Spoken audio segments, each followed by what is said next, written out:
धर्म की, अधर्म का, प्राणियों में विश्व का, यही राम राज्य है। सरकार की ड्यूटी है, केंद्र सरकार की भी ड्यूटी है, राज्य सरकार की भी ड्यूटी है, ऐसी व्यवस्था करे जिससे धर्म की जय हो। ऐसा कठोर कानून बनाए, ऐसे अच्छी पुलिस व्यवस्था बनाए, ऐसी अच्छी न्यायिक व्यवस्था बनाए कि पत्थरबाजी बंद हो, जिहाद बंद हो, आतंकवाद बंद हो, अलगाववाद बंद हो, सड़क पे अवैध कब्जा बंद हो, सड़क के किनारे अवैध निर्माण बंद हो, धर्मांतरण बंद हो, घुसपैठ बंद हो, सबको 1 साल के अंदर न्याय मिले। ये व्यवस्था लागू करना किसकी ड्यूटी है? सरकार। प्राणियों में सद्भावना हो। प्राणियों में सद्भावना कैसे आएगी? जहां नफरत की किताबें पढ़ाई जाएंगी।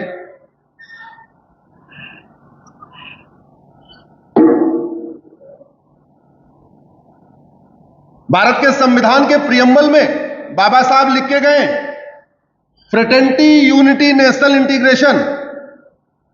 आपसी भाईचारा बढ़ाना है, समरसता बढ़ाना है, देश की एकता अखंडता को मजबूत करना है। गांधी जी भी यही कहते थे, देश की एकता अखंडता को मजबूत करना है, आपसी भाईचारा को बढ़ाना है। वो तो गाते भी थे, रघुपति राघव राजा राम। लेकिन एक बात आप बताओ, गांधी जी ने केवल जो वर्तमान भारत है इसी को आजाद कराया था या पाकिस्तान और बांग्लादेश को भी आजाद कराया था? जोर से बोलिए भाई। अरे गांधी जी ने केवल जो इस समय भारत है हमारे पास, इतने को ही आजाद कराया या पाकिस्तान बांग्लादेश को भी आजाद कराया?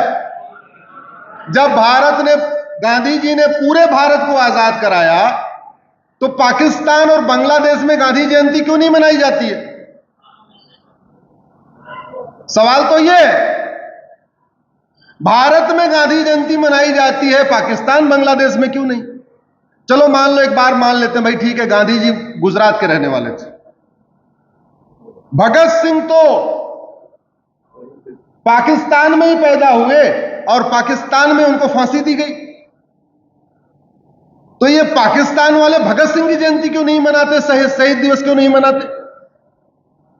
वो जिन्ना की जयंती मनाते हैं, जिन्ना की पुण्यतिथि मनाते हैं। भगत सिंह, सुखदेव, राजगुरु या ऐसे राम प्रसाद बिस्मिल, चंद्रशेखर आजाद, ऐसे लाखों की संख्या में जो हमारे महापुरुष थे जिन्होंने बलिदान दिया, उनकी जयंती क्यों नहीं मनाते?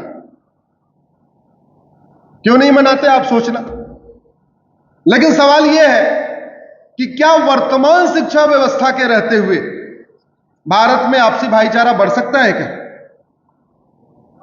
जब तक, अभी तक का अनुभव तो यही बताता है, पिछले 75 साल से भारत में 3 तरीके की शिक्षा व्यवस्था चल रही है। एक मैकाले शिक्षा है, दूसरी मदरसा शिक्षा है, तीसरी मिशनरी शिक्षा है। इस मैकाले शिक्षा, मिशनरी शिक्षा और मदरसा शिक्षा ने भारत को टुकड़े टुकड़े में बांटा है। वास्तव में अगर हम गांधी के सपनों का राम राज्य स्थापित करना चाहते हैं, वास्तव में हम एक संप्रभु भारत बनाना चाहते हैं, तो हमें फिर से अपनी वैदिक शिक्षा पद्धति को लागू करना पड़ेगा। क्योंकि वैदिक शिक्षा का जो सिलेबस था वो किसी से नफरत नहीं सिखाता। वैदिक शिक्षा का सिलेबस छुआछूत नहीं सिखाता। वैदिक शिक्षा में कभी किसी को छोटा बड़ा नहीं सिखाया गया। वैदिक शिक्षा में सबके लिए समान शिक्षा व्यवस्था थी। इसका उदाहरण है संदीपनी आश्रम, अभी यहीं बगल में ही है। भगवान कृष्ण भी पढ़ते थे, सुदामा जी भी पढ़ते थे। महाराज दशरथ, उनके मंत्री सुमंत एक साथ ही पढ़ते थे, एक ही जैसा पढ़ते थे, एक ही जैसी किताब होती थी उनकी। तो वास्तव में अगर हम भारत में एक भारत श्रेष्ठ भारत बनाना चाहते हैं, राम राज्य स्थापित करना चाहते हैं, तो सबसे पहले हमें संस्कारी समाज का निर्माण करना पड़ेगा। हमें संस्कारी बालक चाहिए। अब आप ये बताइए, किसान अच्छा हो, उसका ट्रैक्टर भी अच्छा हो, खाद भी अच्छी हो, जुताई, गुड़ाई, निराई भी अच्छी हो, लेकिन अगर बीज गड़बड़ हो, अच्छी फसल बन सकती है क्या? जोर से बोलिए जरा, जोर से बोलिए जरा। किसान भी अच्छा, पानी भी अच्छा, खाद भी अच्छी, सिंचाई भी अच्छी, निराई भी अच्छी, गुड़ाई भी अच्छी, जुताई भी अच्छी, सब कुछ अच्छी, लेकिन अगर बीज घटिया हो, अच्छी फसल बन सकती है क्या? अच्छा बीज हो, इसके लिए हमारे भारत में संस्कार व्यवस्था लागू थी। 16 संस्कार की व्यवस्था थी। 16 संस्कार जब तक था, तब तक भारत में अवांछित लोग नहीं पैदा होते थे। एक होता है वांछित, एक होता है अवांछित। एक होता है जिसकी जरूरत है, एक होता है नहीं नहीं जरूरत नहीं है फिर भी है। अवांछित संतान अवांछित कार्य करती है। अवांछित व्यक्ति हमेशा अराजकता फैलाता है। अवांछित व्यक्ति हमेशा अवांछित कार्य करता है, और वांछित व्यक्ति हमेशा वांछित कार्य करता है। इस 16 संस्कार को घर घर पहुंचाना केवल हमारे मठ मंदिर की ड्यूटी नहीं है। इस 16 संस्कार को घर घर पहुंचाना केवल हमारे धर्मगुरुओं की ड्यूटी नहीं है, यह ड्यूटी सरकार की भी है। क्यों? क्योंकि सभी सांसद, विधायक, मंत्री एक शपथ लेते हैं। क्या शपथ लेते हैं? मैं ईश्वर की शपथ लेता हूं। चिंतामणि जी ने भी शपथ लिया होगा। मैं ईश्वर की शपथ लेता हूं कि मैं संविधान की इच्छा के अनुसार कार्य करूंगा। यही शपथ होती है सांसद की, विधायक की, मंत्री की, मुख्यमंत्री की, प्रधानमंत्री की, राष्ट्रपति की, उपराष्ट्रपति की, सबकी यही शपथ होती है। मैं ईश्वर की शपथ लेता हूं कि संविधान की इच्छा के अनुसार कार्य करूंगा। संविधान की इच्छा क्या है? संविधान कहता है एक भारत श्रेष्ठ भारत बनाओ। संविधान कहता है अराजकता खत्म करो। संविधान कहता है सबको न्याय दो। संविधान कहता है भ्रष्टाचार, अपराध खत्म करो। संविधान कहता है कि एक समावेशी भारत बनाओ, एक सशक्त भारत बनाओ, एक सबल भारत बनाओ, एक सुरक्षित भारत बनाओ। तो ये सबल भारत तब बनेगा, सुरक्षित भारत तब बनेगा, समावेशी भारत तब बनेगा, एक भारत श्रेष्ठ भारत तब बनेगा, भारत विश्वगुरु तब बनेगा जब भारत में वांछित लोग की संख्या जब बढ़ेगी, अवांछित लोगों की संख्या घटेगी। अभी उल्टा हो रहा है, अवांछित लोगों की संख्या बढ़ रही है। चीन ने जनसंख्या नियंत्रण कानून बना के 60 करोड़ लोगों को पैदा होने से रोक दिया। चीन ने जनसंख्या नियंत्रण कानून बना के 60 करोड़ बच्चों को पैदा होने से ही रोक दिया। एक सर्वे आया था कि अगर चीन ने जनसंख्या नियंत्रण कानून नहीं बनाया होता तो चीन की जनसंख्या कितनी होती, तो पता चला चीन की जनसंख्या 200 करोड़ होती। उसने कानून बनाया, इसलिए 142 143 करोड़ पे रुका हुआ है। तो वास्तव में अगर हमें एक भारत श्रेष्ठ भारत बनाना है, हमें गरीबी को खत्म करना है, हमें कुपोषण को खत्म करना है, हमें बेरोजगारी को खत्म करना है, हमें अपराध को खत्म करना है, चोरी लूट झपटमारी को खत्म करना है, हमें पानी को बचाना है, हमें हवा को शुद्ध रखना है, तो सबसे पहला कार्य करना था अवांछित लोगों की संख्या कम हो, वांछित लोगों की संख्या बढ़े। उसकी शुरुआत होती है 16 संस्कार से, और उसके बाद जब बच्चा पैदा हो गया उसके बाद शिक्षा से। 9 महीने और 9 वर्ष ये किसी व्यक्ति के लिए बड़े महत्वपूर्ण होते हैं। पेट में 9 महीने और पैदा होने के बाद 9 वर्ष। 9 महीने जब पेट में बच्चा रहता है, उसका स्वभाव इस बात पर डिपेंड करता है कि 9 महीने पेट में रहने के दौरान मां ने क्या खाया, मां ने क्या सुना, मां ने क्या सोचा, मां ने क्या देखा, इस पर डिपेंड करता है। और जब पैदा हो गया तो शुरू के 9 साल उसने क्या देखा, क्या पढ़ा, क्या खाया, क्या सोचा, इस पर डिपेंड करता है। अगर पैदा होने के बाद स्कूल जाते सी उसको नफरत सिखाई जा रही हो, अगर उसको ऊंच नीच की भावना सिखाई जा रही हो, तो समरस समाज बनेगा कैसे? आप जरा बताइए, इसमें से कितने लोग भगवान राम की पूजा करते हैं? हाथ उठाइए, जोर से बोलिए जरा।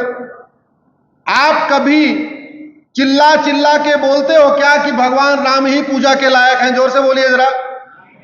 आप सब भगवान महाकाल के भक्त हैं, आप कभी चिल्ला चिल्ला के बोलते हो क्या केवल भगवान महाकाल ही पूजा के लायक हैं?